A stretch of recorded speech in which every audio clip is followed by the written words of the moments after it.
Hello there and welcome to this week's update by Valet.io. I'm Valerio and I'm part of the WordPress maintenance team here at Valet.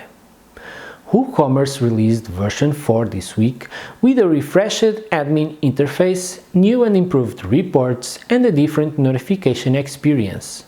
There are some breaking changes on this version and you'll need to make sure to test the update on a staging site first. Need help with that? Drop us an email at hello@valet.io. This week was a tough one for many in the open source community of WordPress.